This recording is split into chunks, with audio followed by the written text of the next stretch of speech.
going live. Yeah, I just brought us live. Oh. Christ knows how many people are going to catch this stream today. Yeah, we'll no see. one right now. Yeah. Well, it's early, right? So we'll wait 30 seconds. Well, at least until it hits the 30-second mark, and then we'll get started, and we'll see who jumps on. We got two.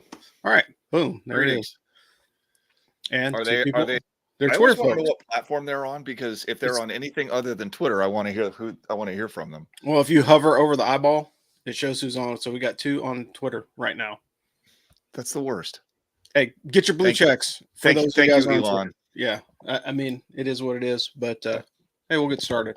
All so it's after the 21st of March, so it is officially spring. And if your weather is anything like ours, it's probably warming up and everybody's enjoying it. We had the solar eclipse today. Didn't get to see much of it, man. Like where we are, it was just like a hazy cloud, but there was like no real solar activity for us, which is unfortunate. However, spring football is right around the corner. If you're a hardcore fan of any Power 4 team, that's right. Everybody is starting to call it the Power 4, which is crazy. You could probably catch your team on television. I didn't realize, we talked about this last year, but like spring games are starting to gain a lot of momentum. Absolutely. And like, I'm jealous, man. I'm so jealous, especially because it's supposed to rain on Friday. We'll talk about that more. Yeah, because when we went through, when I went through, and we'll talk about it a little bit later in the show, but how all the channels are showing it, like everybody's televising their stuff. But anyway, Nick Saban is retired, but somehow Bama made it into the Final Four. Is there some of that mojo rubbing off on the basketball team? The Army men's lacrosse team really needs to win the Patriot League title if they want to qualify for the NCAA tournament. They've been playing well, but they stumbled a little bit. We'll talk about that a little bit later too. Welcome back, Trash Talkers. This is the College Football Roundtable. Obviously, we're talking about spring football, but we're also going to give you a quick update on all the spring sports that are going on here in the Army universe and somewhere else in the country as well. I'm your host, Rob, from Fayetteville, North Carolina. We've got Dano Ikebesa calling to you out of coastal Connecticut. Dan, I do have a question for you. All right. UConn, what's the deal? Is there excitement? Is there buzz? Because it's kind of passed under the radar in my circle. I mean, between work, my daughter came home from UVM this weekend. Like, I'm not deeply connected to college basketball generally and UConn sports in any way really particular. I follow UConn college football a little bit more just because it's like such an interesting rebuilding story. Yeah. But the dynasty of their basketball programs it's like part of the wallpaper almost. It's like part of the furniture around here. Yeah, well, I mean, I tell you what, because it's so crazy. Like, everybody's so excited for UConn and everything that they're doing. They actually had a news story locally here about a guy that transferred from ECU to UConn, and they're like, it's so great because I guess after NC State got whacked, they had to talk about something in the college sports pantheon. So that was one of the things that they did, and they did a whole story on the '83 team that won the national championship at NC State, but.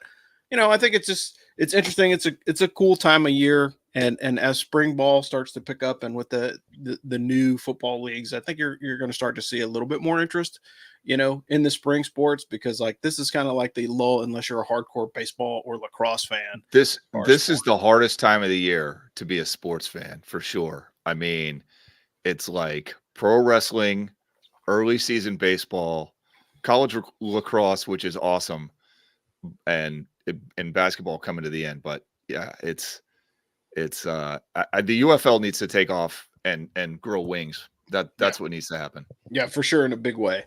But speaking of that, my name's Rob, and we got a commercial. So if you like Ask for Football and you want to support our coverage of RV sports and the American Conference football, we could use your help through Patreon. Go to patreon.com/AskForFootball to learn more. We also have some links on our website, and that's askforfootball.com. At the yearling level, you get our weekly games and locks. That's Dan and the crew trying to be smarter than the prognosticators in Vegas. So check it out, because it's an option to kind of see, how we view college football. We give some insights on the games that we're picking and the reasons why, and it may change your thought process. Who knows?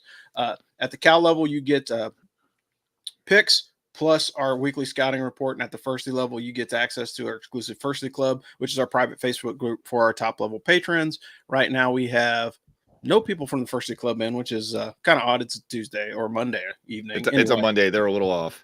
Yeah, it's a Monday. But it's the best place to talk about Army sports and just college sports in general because we're all super fans and we try really, really hard to keep it positive. It's a private group, so whatever you say stays there and gives you access to live recordings like this one. So you get to interact with us during the show. For those of you on Twitter, unfortunately, unless you are a blue check, you can't interact with us, which is kind of not the best. However, we're doing these open. This is kind of like our NPR fundraiser. You know, I was joking earlier with Dan a couple weeks ago and said, like, hey, maybe we should send out Ask for Football tote bags for everybody that signs up for the Firsty Club.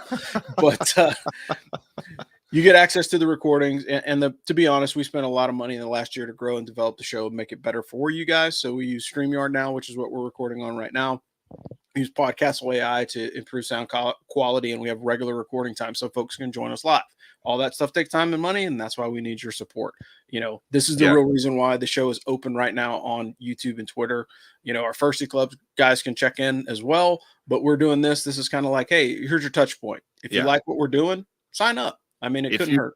If you want to give us feedback during the show, which we love, and we have that all the time with the members of the Firsty Club when, you know, football is going on, this being primarily a football show, then the Firsty Club is the best way to do that.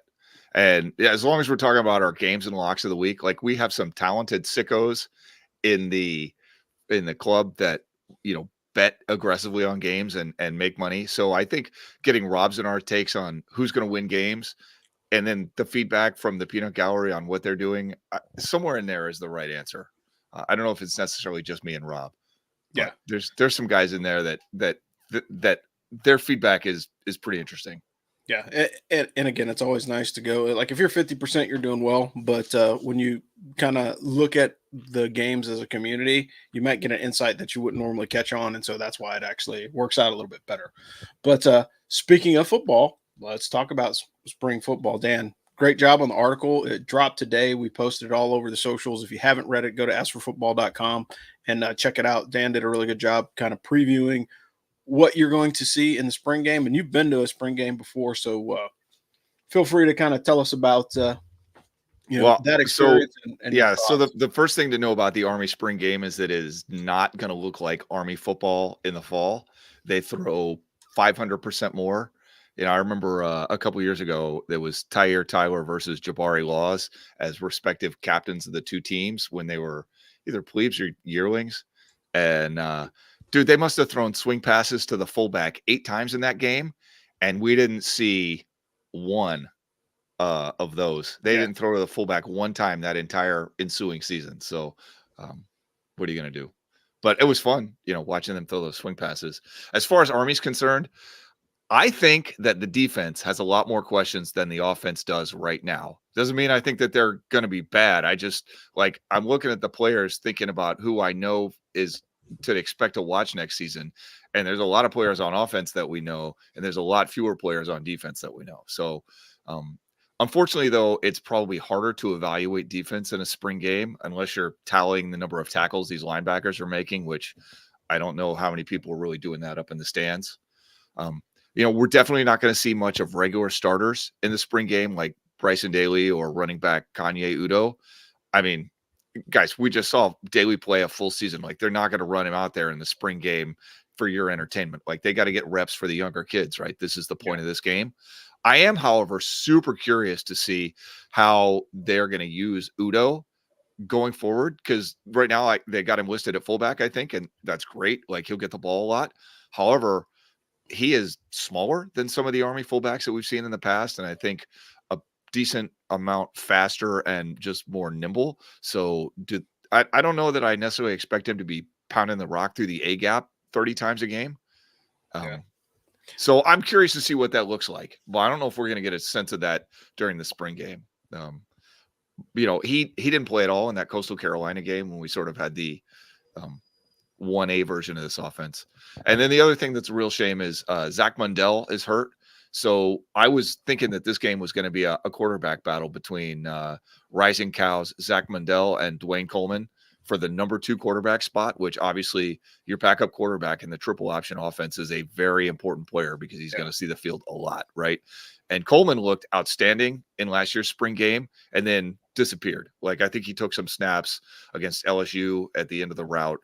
Maybe a couple of other times, but this year one of these guys, and maybe both of them, will see legit high leverage minutes that matter a lot during the season. And your first chance to look at Coleman, at least running the triple, is this weekend. I expect you'll see him to play a lot. Sorry, Friday, 6:30, I think is the time. Friday, 6:30. Yeah. And on the defense, go ahead. You noted like we're gonna have some returning experience at linebackers. We had some great linebackers this past year. And one of the things that you can consistently say about Army, like the linebacker room is very, very consistent. Linebackers are on the defensive side like fullbacks were for many, many years in the Army football program. Like it's just the next man up. The next guy who comes in is a guy who's going to, stand up and be the incumbent linebacker at the middle of the position. Most of we have to replace most of the secondary, but that's, that is what it is. Like skill positions rotate out pretty frequently in college football, and that's not a surprise. But both the D ends and the rush linebackers are going to have opportunities to move up during the spring game. Yeah. If there is somebody who's just getting after the quarterback, then maybe, getting sacks, getting tackles for loss, maybe that's a guy to, keep your eye on going forward. But I just think it's hard to maybe you'll see this differently, but I think it's hard to track who's making plays on defense in a scrimmage. Yeah. I mean, unless, and that's one of the things that's also, I won't say it's unfortunate, but it's a byproduct of preserving your capital on the field, right? Yeah, at some point, you've got to take care of the players, and going full contact in a scrimmage, even if it's spring ball, is really not the best way of doing it, because you can nick somebody up before they take off for summer, and then they're not going to have the same, they're not going to have the same level of medical care and workouts, that you get when you're with the strength and conditioning coach and the team trainer. Yeah. And so, these guys are going to go from here, back to class for a month, then out to Camp Buckner for, I guess, 3 weeks or whatever. Now, do whatever Army stuff that they do. Like that's great. Don't get me wrong. That is the West Point stuff, and it is all good, but man, it ain't football. Yeah, for sure. And that's one of the things. So they got to come back lean and mean after all their summer training, whatever that looks like. And finally, we have 4 punters and 5 kickers on the roster right now. I'm not certain that that's going to stay that way, but you never know. You never know with Coach Monken, because sometimes he likes certain things the way that he likes certain things. But Cooper Allen is a punter. He was a little inconsistent last year, but he's probably the guy to beat. Meanwhile, Army needs a new kickoff specialist and a field goal kicker. No one likes field goals, but you got to be able to hit them at least in the spring game, so we have something to look forward to going into the fall. Cooper Allen is like a baseball pitcher that can throw gas. Like he can hit 100 miles an hour, but not consistently. You know what I'm saying? Like he had a couple of booming punts, but he had a couple of god awful shanks too. And if he could be consistent, I think he'd be great. I mean, I think he can be legitimately great, but a couple of games considerably more exciting than they needed to be with some of those shanks, man. Yeah, we have to start calling him Wild Thing or get him some glasses. For sure. Just put it into the bowl. Yeah. Anyway, we're going to highlight some of the other schools as well. Since it's roundtable, we'll kind of go around the horn on what's going on. So in the ACC, these are just the big games. I'm not going to talk about all of them. The full list is everywhere. You just got to look it up. But the ACC, last year's bridesmaid and future SEC contender, Florida State spring game is going to be this Saturday, the 20th of April at 4 p.m. on the ACC network. Clemson had their spring game on the 6th. Like, nobody cares. I think they got to fire Dabo and start rebuilding. That's my opinion on Clemson. Oh, man. What a take. Hey, the guy can't get him to the show anymore. They're Clemsoning, and he's probably part of the reason. Shit. Big Ten, you got returning champions, Michigan on the April the 20th at 12 p.m. on Fox. Ohio State is April the 13th at 12 p.m. on Fox. Washington, who was still in the Pac-12, will be at 9:30 p.m. on the Pac-12 network. But, of course, they will be moving into the Big Ten. Colorado is going to be Saturday, April the 27th on the Pac-12 network. And again, that's going to shift next season. UCF, the uncrowned national champions from 2017, are going to be playing this weekend at 7 p.m. Wild. Yeah. What a world. And of course, the SEC, you've got Bama coming back. They're going to be on ESPN. Georgia's going to be on SEC Nation Plus. That's kind of a slap in the face to those guys, right? Like, No, that's the opposite of a slap in the face. That's a money grab. Yeah, you think put so? Yeah, definitely. It's Yeah, that's like sure. putting them on pay-per-view, man. Come on. Yeah, that's true. And then Texas, of course, is still having maintain their likeness rights on the Longhorn Network. But the bottom line is, if you're not sure if your team is a national brand, look at what channel they're on for the spring game. That's a good one. There's going to be quite a bit of broadcast. Like I said, they're everywhere. Just look it up. If you Google, televised spring games 2024, you'll get the laundry list of all the different channels. And if you don't have a streaming service, maybe you can get it turned on at your local sports bar, but I don't know. I don't know if there's that much excitement for spring ball for non-football fans. Like, hey, can you turn on the big screen to the Colorado spring game? We went to a brewery a couple weeks ago when Army men's lacrosse was playing Boston University, and my wife was like, "Oh, just have them put it on at the brewery." I was like, "That shit ain't gonna happen at all." Yeah.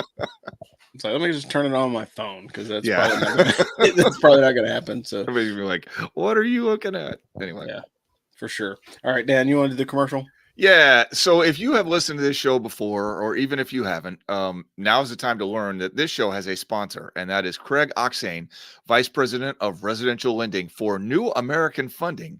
And Craig is a member of the West Point class of 1994, licensed to lend in all 50 states. Oh, excuse me, a little bit of beer here, you. Based out of Chicago, he is one of the biggest, most successful VA lenders in the country. Friends, Craig is going to offer you super competitive rates. He's going to give you the best deal he possibly can. The reason that this is important is because the mortgage process is super confusing. Interest rates move all over the place, and it's just not the time to deal with some clown who just wants to make a buck off you. Like, deal with somebody who actually cares, not a call center, not some random big box bank, not some mindless website, not get a mortgage from China.com. Like, deal with a guy who will answer the phone when you call, and that's Craig Oxane. This is how the West Point Network functions. Craig is helping us stay in business here at As for Football. We're helping you get the best deal on a mortgage that we possibly can by introducing you to the man that you need to meet if you're trying to buy or refinance a house. Finally, this is important. Craig does not charge lending fees for veterans. That's a huge savings, like $1,300. Get that money, $1,300. Granted, they're just going to roll it into the cost of your mortgage, but even so, save yourself $1,300. Oh my goodness. So Craig Oxane, VP of Residential Lending, check him out. The link is on our website. Just go to asforfootball.com. He's got like a little business card up there. I just updated it when his firm was purchased by New American Funding. It'll take you right to a brand new questionnaire. Fill that thing out. You'll be talking to Craig in a couple of hours. It could not be easier. And I'm telling you, he gets 5-star reviews every time.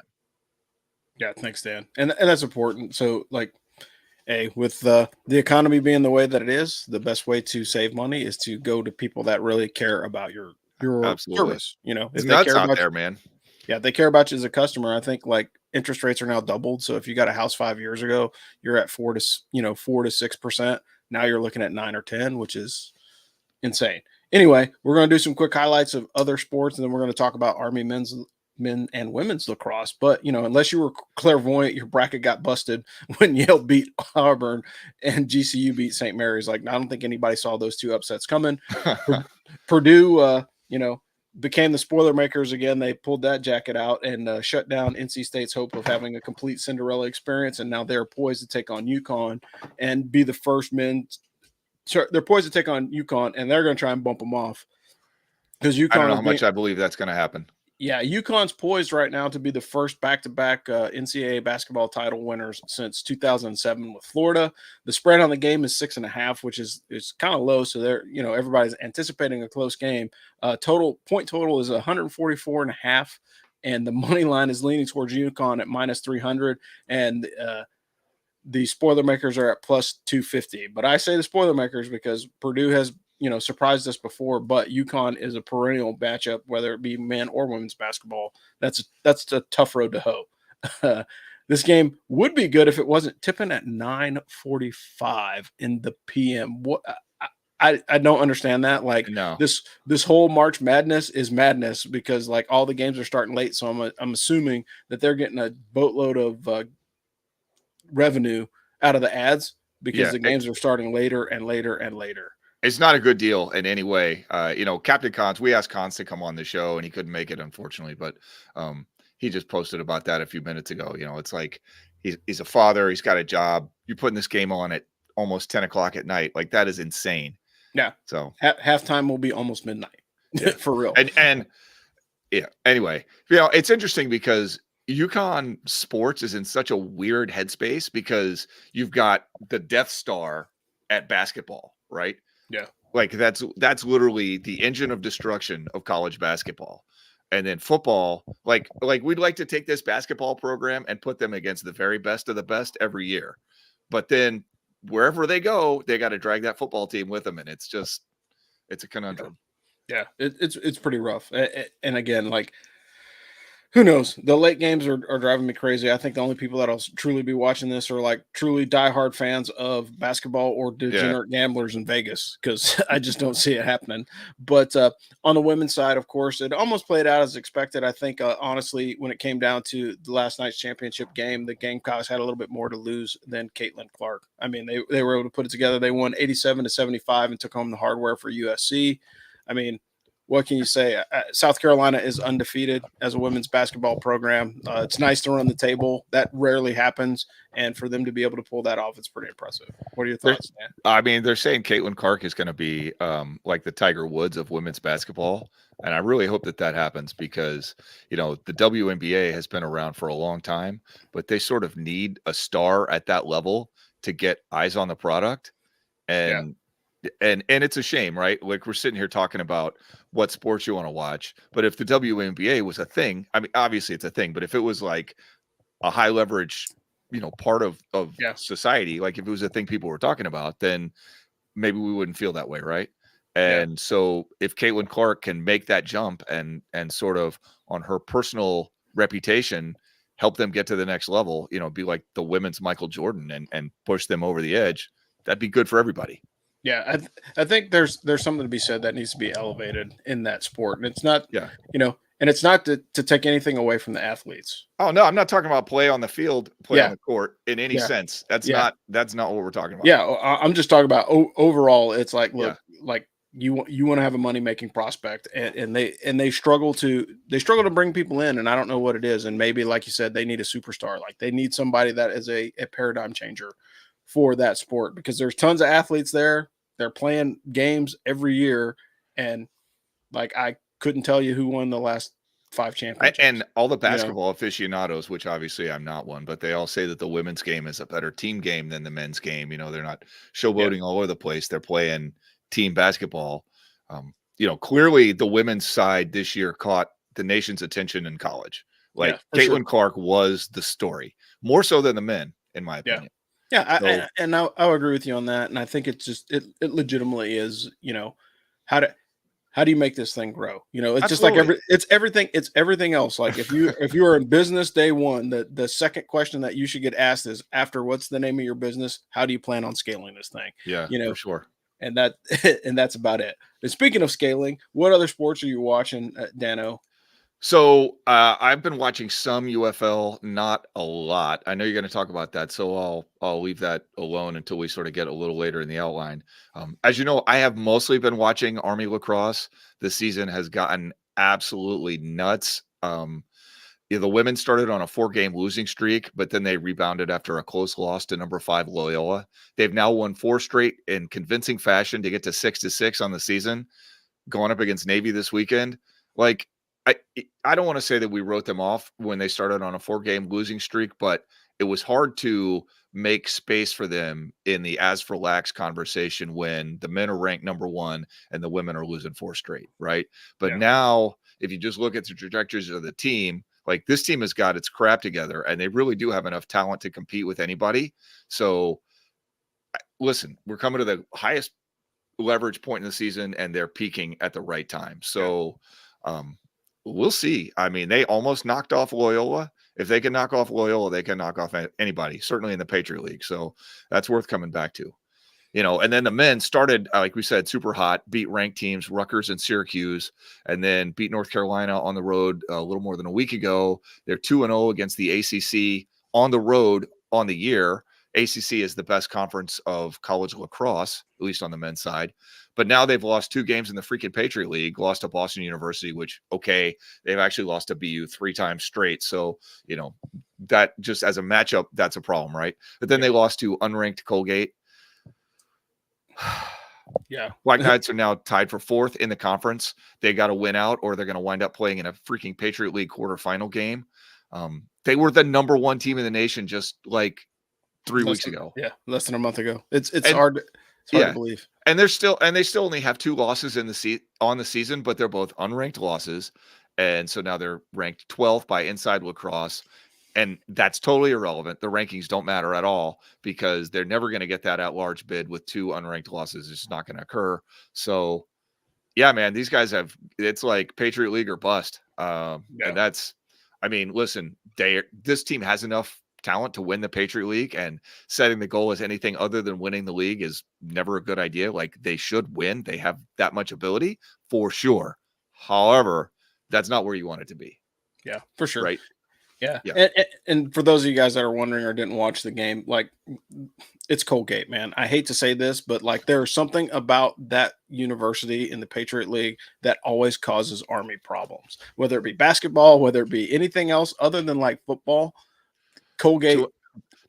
Hey, they had that amazing football team a couple of years ago. Yeah, but it's like, for some reason, like, Colgate always has something in their back pocket when it comes to playing Army. So the Red Raiders played incredibly well in defense. As a team, they took away Army's Jacob Morin for once, and the rest of the guys struggled. Their goalie was like, he fell asleep and he was unconscious because he had like 80% saves against them, which is like bonkers.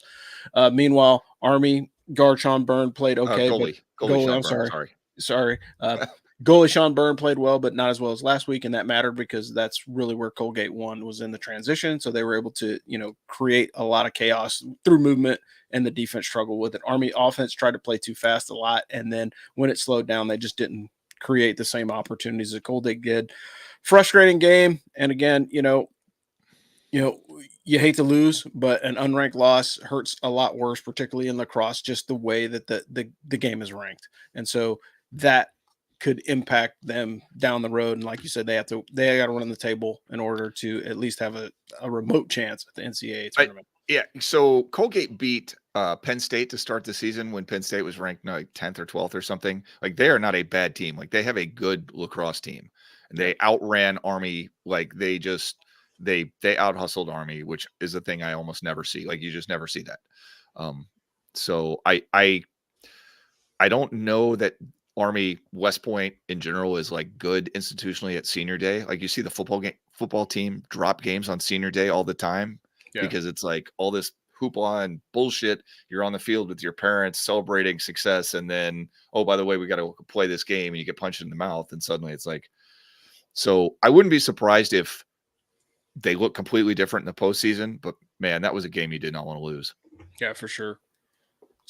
So moving into later on this week, but both teams are playing Navy this week. Yeah, so Navy, Army, Navy lacrosse this week. Both teams. Yeah, the men are at home for a whiteout game that will start at 1:00 on CBS Sports, which is cool because it's going to be on broadcast cable for once, and not the ESPN firewall. The women are down in Annapolis at 4:15, and that will also be on CBS Sports. Like, Army is looking strong going into both of these games, but they've been up and down all season, and of course it's a rivalry contest, so you can throw records out the window, injuries, people being hot, people being cold, doesn't matter. It's Army Navy. One thing I'll say about Navy lacrosse is, if you think Xavier Arline is a decent football quarterback, he's really, really good playing lacrosse. Like, the best thing you could say about Navy football over the past few years is that they made it work with a lacrosse player at quarterback. Yeah, that's pretty telling about how talented that guy really is. He really is. We can argue about how good he was as a football player, but he's a really good lacrosse player. Nobody's arguing that. Yeah. So, I'm dipping my toe into the UFL. I mean, it's exciting because it's interesting to have football in the spring. They're nowhere getting near as close to the excitement of the XFL in the early 90s. Where it was just like bonkers.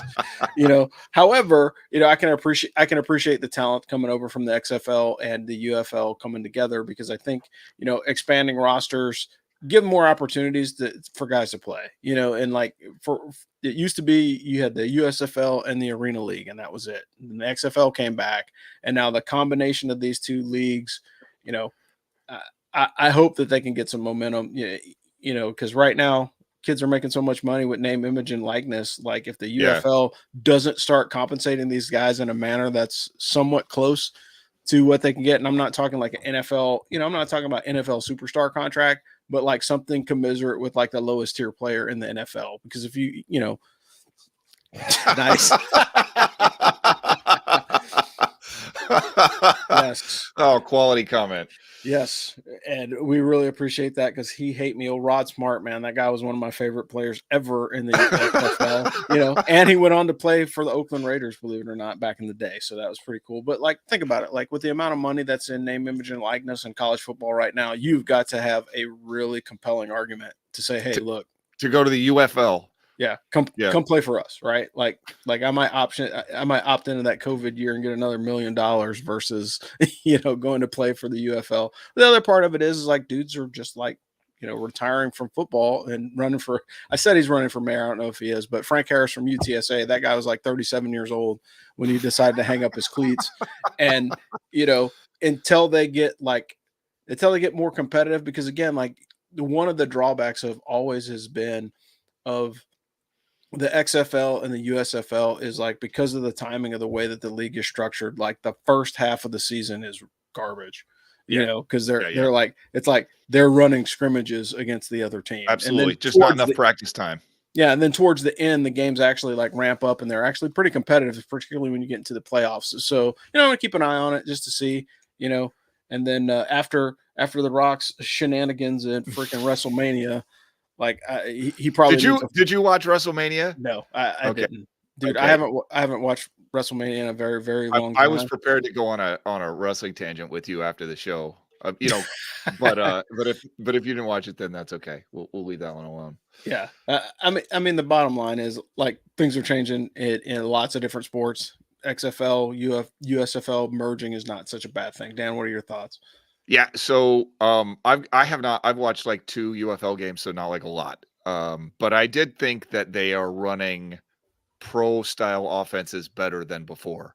In the COVID year, all the XFL teams switched to the read option because they just couldn't run those pro style offenses, which was actually cool as a fan. But it was shitty for the players trying to make NFL rosters because that wasn't the game tape that they needed.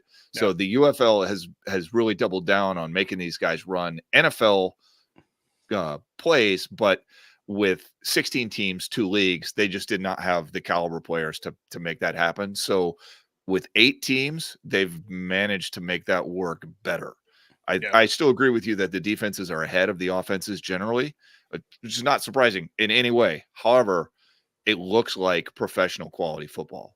I mean, replacement, they're all replacement caliber players, right? Football Outsiders has the quote replacement level player. These are 100% of what you're watching out there, but they still under the right circumstances, any one of those guys could be like a backup on an NFL team pretty much. Yeah. And most of the league has NFL experience. And that has been much, I personally, when I watch it, I think that they look better. I think the quality of football looks better. I've also been very, very surprised to see how much better the USFL teams are than the XFL teams. Was not expecting that at all. But I think the USFL, if they've lost a game to the XFL, generally, it's only been one. And then, I'm legitimately concerned for the league's future based on their current attendance. The St. Louis Battlehawks are drawing. And DC, I think, drew about 16,000 fans, which is probably enough to keep them in business, at least for a while. Yeah. But they got to make that thing an event, man. It'd be a real shame if the league folds just as they're figuring out how to put on, pro football on the field in the spring. Yeah, and I think that was the biggest thing because like the first iteration of the XFL was just too much of a spectacle. I mean, like if you go back and you watch some of those old XFL games, nuts. You're like, holy cow! Like, how did this make it on television, let alone pass the censors and be considered a sport? It was definitely sports entertainment the first time around, right? Yeah. Now it's closer to an actual sport, so I think we can appreciate it a little bit more. I like the players. It's nice occasionally seeing that one guy that you liked and when he was a college player pop up, and you're like, oh, That's where he went. PJ Walker. Yeah. Yeah. And that's cool to see, and that's cool to see those guys get those opportunities that they wouldn't normally have. And I think that's ultimately the game is, I want to be able to play pro ball. Here's my chance to do so. And hopefully they can keep it together long enough. I mean, Rock has pretty deep pockets, and Vince McMahon sans silly shenanigans charges probably can help him out as well if he survives that. But that's all right. Well, Yeah. that's a different podcast. Yeah, for sure. Yeah, we can do the ins and outs of wrestling scandals like that. That would be pretty fun. Anyway, Dano, I'll cover the mailing list and you can All right. do your favorite Cool. thing. So, hey, you like Army football and hate social media. Who doesn't? Social media is terrible. Except for you 43 people that have joined us, most of which are on Twitter. We thank you guys for jumping on because we're trying to expand the footprint of the show. If you like what we're doing, go to askforfootball.com, check us out, sign up for the mailing list. Anyway, that's step one. Get on the mailing list. Get on the mailing list. So go to askforfootball.com/subscribe. Get on the mailing list. We send out one email per week with this week's content. That's it. It's too easy. Keep up with the Army sports and As for Football. We're doing expanded coverage now that Army is in the American Conference. So we have an actual staff writer to cover the American. So Omar is going to be writing a lot about that. You'll get the usual witty banter from the team on the Army football show, and then you'll get some more content from us on the As for Football or the College Football Roundtable. But bottom line is, please jump on and check it out.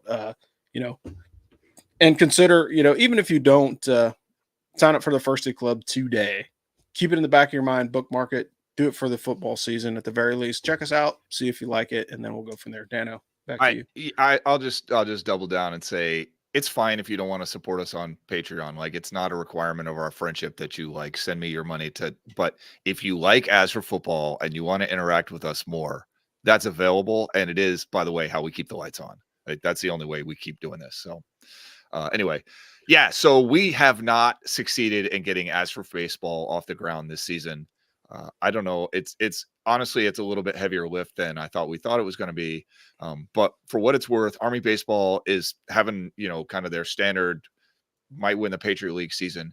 They are 16-15 overall, 7-4 in the Patriot League, which is good for second place behind the Squids, who, by the way, are 19-13 and 10-5 in the league. Man, Army got beat by Fordham to open conference play. They actually got swept in the series by Fordham. Other than that, they only Patriot League contest they've lost all season has been to freaking Navy back on March 24th. So right now, Sam Ruda sits in second place all time on the Patriot League career home run list. He's got 36 home runs after hitting 2 monster shots this past Sunday. Why is this important? The Star Series resumes April 26th, 27th, and 28th at West Point. That's usually on CBS Sports, at least partially. Some of it might wind up on the Plus. Who knows? Guys, women, men, folks watching this show, whoever wins the Star Series is going to host that Patriot League championship, going to have home field advantage, what have you. So that's important. Those are going to be high leverage games. Yeah, for sure. All right, so we are at the end of the show, folks. And bottom line is, this has been the Army, or As for Football, College Football Roundtable. And I'm your host, Rob, out of Fayetteville, North Carolina. We got Dano Ikebesa calling you out of coastal Connecticut, potentially the home of the men's NCAA champions. That's the way I would bet. If you're willing to stay up tonight and watch that game, start pounding the coffee now so you have some energy for that. But again, we love doing this show. We have worked hard to get it in a format that is easily digestible and it's easily to reproduce for us, as well as get it out to you as quickly as possible. We did this open. We'll probably do most of our off-season shows open on Twitter and YouTube just to get more people eyes on the show. However, again, just another cheap plug for the Firsty Club. So sign up for that on Patreon. And if not, at the very minimum, please slide on over and jump onto the website and register for the mailing list. Anyway, I'm Rob, and we've got Dan on the other side, and we will talk to you guys again in a couple weeks. Beat Navy. Beat them.